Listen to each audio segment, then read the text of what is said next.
Welcome back to Donkey Rescue TV. Today we kind of have a special show for you. We're going to start with a new employee here, Randall Parker, and we're going to talk about the donkey experience. So sit back, relax, and let's get her done. My name is Mark Myers. Most people just call me the Burro Man. I travel the country with my dogs rescuing donkeys from abuse, neglect, abandonment, or sometimes it's just wild burros that the government doesn't want anymore. My staff helps me care for more than 3,000 donkeys all across the country. Donkey rescue is not what we do, it's who we are.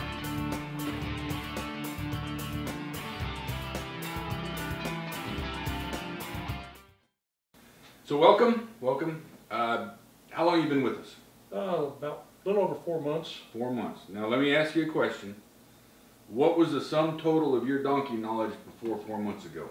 I knew what they were. You knew what they were? I knew what they were, basically. Tell us a little bit about yourself. Where'd you come from? What'd you do for a living?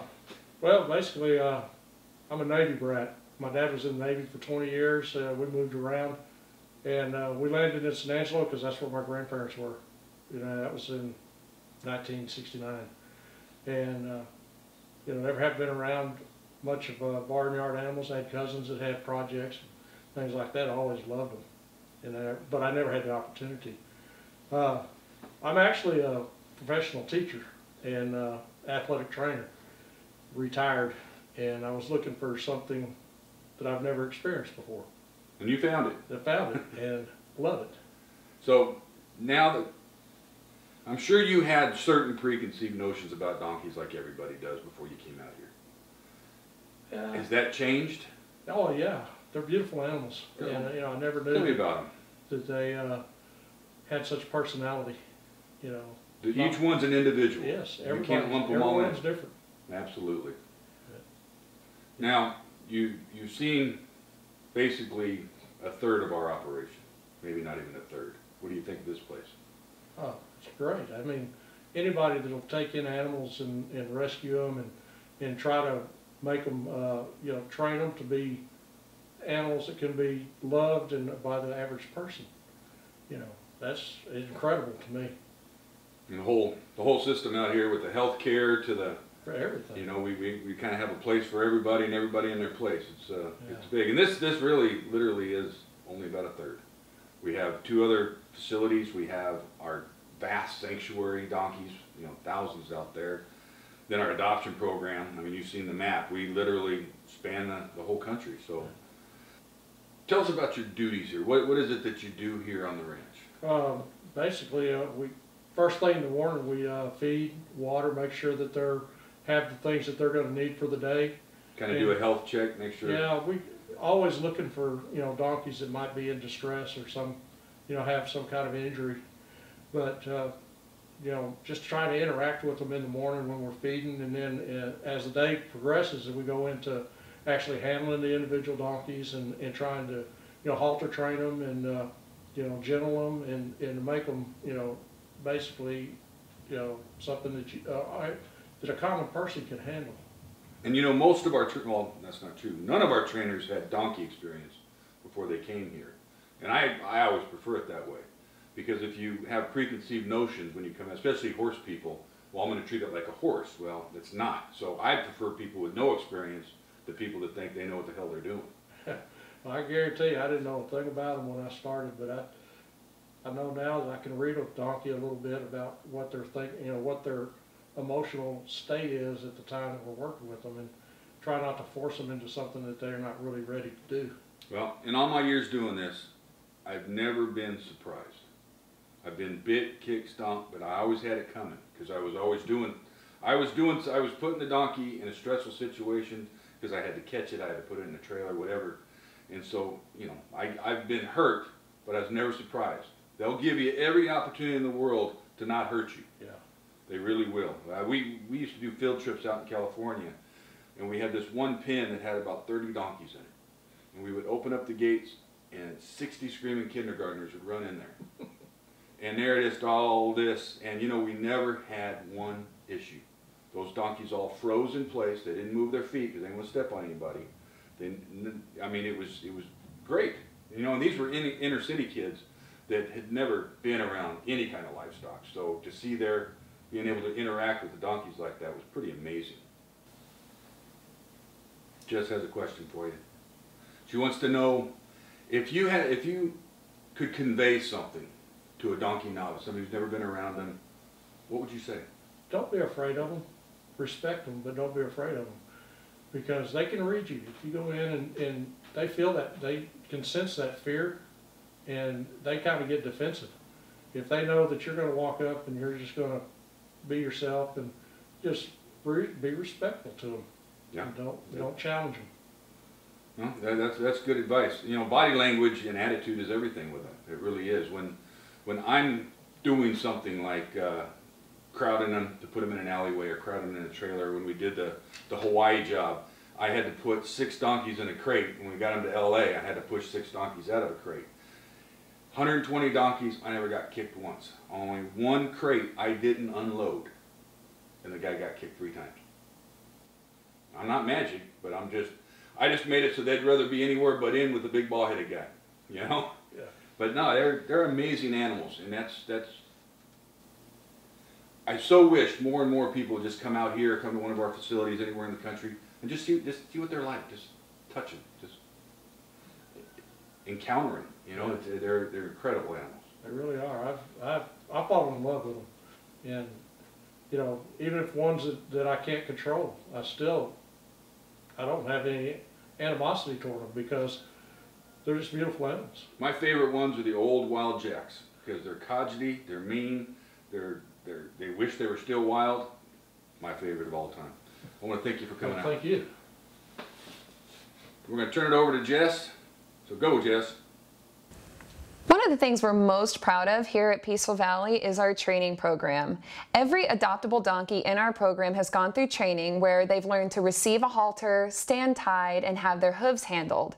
We also grade them on friendliness, so if you're adopting a PVDR donkey, rest assured they're used to being handled. For tips and tricks on how to handle your own donkeys, please visit our YouTube channel at www.donkeyrescue.tv. Back to you, Mark. And we're back. We've switched seats. We brought in Ron and Melinda Springer. They're 2 volunteers here in San Angelo, Texas. And welcome. Welcome to the show. Thank you. So, before you came out here, how much donkey experience did y'all have? None. Absolutely none. No, we didn't. We'd been around horses and some other livestock, but no donkeys. Once you were around them, did it change any preconceived notions you might have had about it? Oh, yeah. Yeah. Tell me a little bit about that. Well, I would have just assumed that they were more like horses.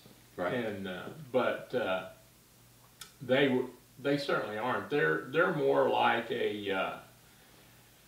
I think they're more like a big dog, and you know, they just want your attention and affection, and I mean, they'll follow you around. They're real inquisitive and stuff, and they want to watch you and stuff. And that was all surprising because that's I think a different personality than you would have with a horse. Absolutely, they're much different. But most people don't appreciate that. Most people, they either think they're going to be like a horse, or they think they're stubborn, they think they're stupid, they think all these things because they've never been around them. Right. And nothing's further than the truth. They're the smartest animal I've dealt with. Right. I mean, I literally catch them for a living, and they're always confounding me.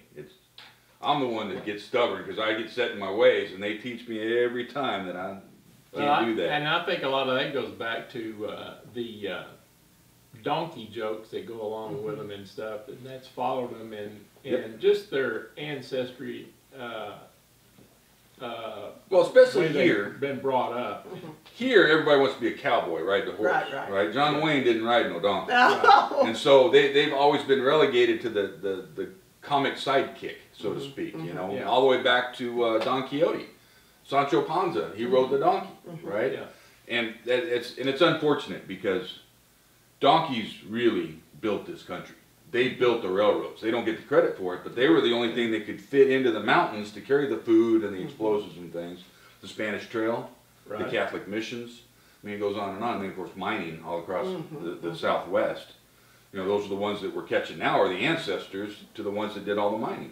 I mean, they're remarkable. But here we don't appreciate that history. Yeah, they've had a bad rap. They really have. They really have. And they're smart. They're, you know, I don't have a whole lot of background with horses, but I always assumed horses were smarter than donkeys. And we've worked a little bit with the babies, and it's just amazing how quickly they know exactly where the feed is. They get the routine very quickly.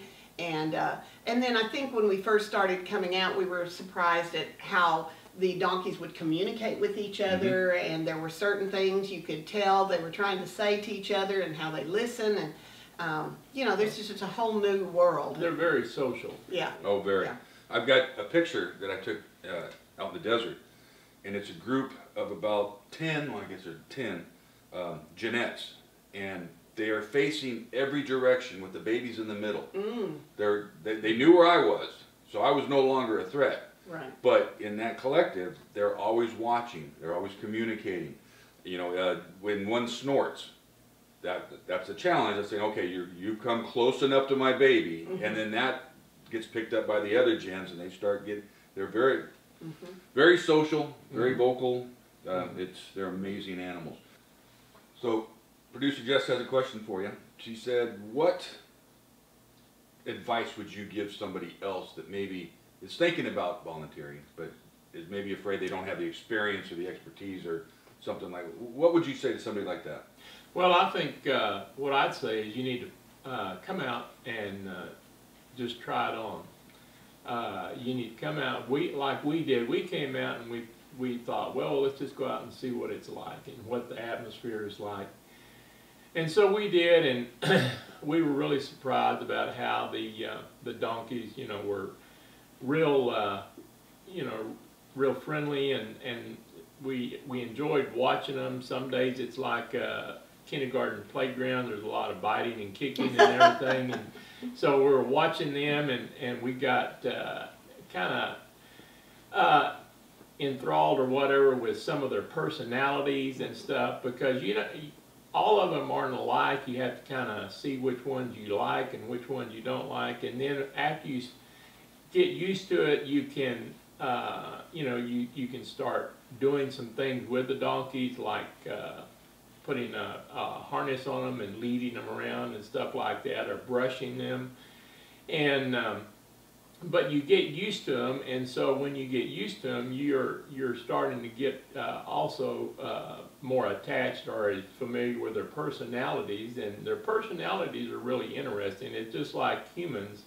Each one has their own personality, and so, you know, we enjoy that because, you know, we come out and we want to see the ones that we're real familiar with, like there's Job and there's Lily, and so they, you know, it's like you're coming out and seeing a friend. And I think the other thing is that we're real animal lovers. So, you know, we were kind of like, we're going to check out and see what these people are like, how they treat the donkeys. And, you know, over time we saw dentists come in to work on the donkey's teeth, and, you know, a specialist to work on one of the donkeys had a problem with his leg. And, you know, we were always impressed that everything that could be done for the donkeys were done. So that just made us even more loyal to coming out. And again, you know, we needed to feel needed as well, and we didn't know what we would be doing. The other thing is, I want to assure everybody, I have terrible allergies and I don't have any problems out here. And I found out later that our dogs don't even smell us when we come back from the donkey rescue, because donkeys don't have a smell per se. No, they really don't. And so that was not an issue. I thought it might be a one and done. You know, my allergies would go crazy, but they have not. And you know, you can do as little or as much as you want to. If you want to just sit in a corral with a bunch of brand new donkeys so they are used to humans, you can do that. If you want to brush them, if you want to halter them and walk them around, there's a lot of different stages you can help with. If you want to bottle feed a baby. That's right. That's right. The very best one was bottle feeding a baby. So, you know, there are lots of opportunities. And well, and I appreciate you talking about the care we give the donkeys, because we never set out to be the biggest.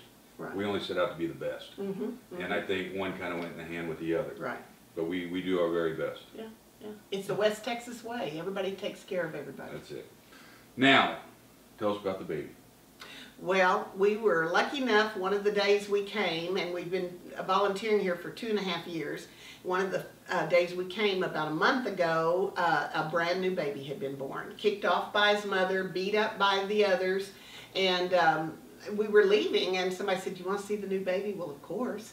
And so we kind of fell in love pretty quickly, and we stayed out that week a lot. You know, we usually come once a week and volunteer, and we started sitting out with it and trying to, I guess, substitute the mother's attention by loving on it, petting on it, giving a bottle to it.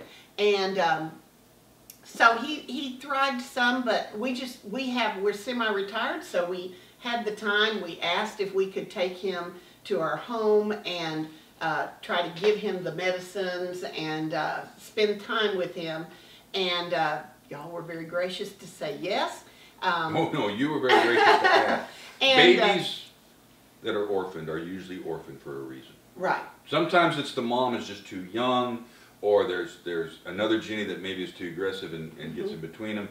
But a lot of times, babies get orphaned because there's something wrong and they're not going to make it. So, right. And it's, you know, it's devastating because you get so darn attached to them. Right. And all the time you have to put in. But you guys are doing a great job. Well, he's doing great. We named him Solo because he was solo, but also, you know, there's the movie that's been out, Solo. But anyway, and of course, you know, they're born with their ears totally. Yeah. All ears and legs. Oh, yes. And so, you know, he's learned about shaking his head, and he sort of slaps himself silly, and he's just lovely. He can barely hee-haw now. He just has a little baby hee-haw. But every day, I mean, when we first saw him here, he didn't even know how to suck out of a bottle. Right. And then when we got him to our house, he didn't know about grazing. Boy, if he can graze all day, he is so happy. So, you know, instinctually, they pick up on so much. But it's been so fun to watch him as he has grown.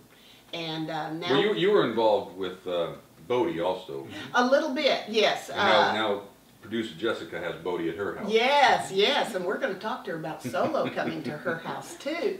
But anyway, every time we come out here, you know, everything else goes away as far as any issues, any problems, anything we're thinking about. We roll down our windows, we hear the donkeys do their braying, and it just sort of lowers our stress level, and it's just a great way to volunteer. I mean, when we started therapy. Yes, and you know, when we started 2.5 years ago, we didn't know if this would fit. You know, we thought we had seen it on the Country Reporter, and we thought we live close enough, let's try this.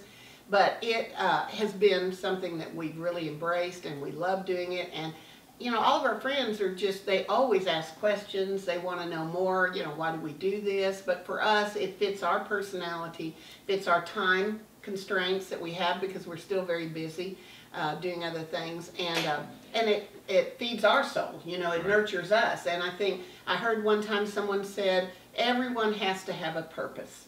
And, you know, becoming semi-retired or whatever, you know, we've taught, we've been in business, we've done all sorts of things. But this is something that feeds our soul, and it gives us purpose that we make a difference with the donkeys that we do interact with. That's great. Well, we really appreciate y'all. I want to thank you for coming out. You bet. Good. Thank you. Well, that's it for today. Peaceful Valley has so many great volunteer opportunities all across the country. So please send us an email at info@pvdr.org, and we'll hook you up with the closest one. Please remember that the Peaceful Valley Donkey Rescue is supported entirely through private donations. Go to our website, donkeyrescue.org, and make a donation. Get yourself a coffee cup or a t-shirt. Y'all be good, and we'll see you next time.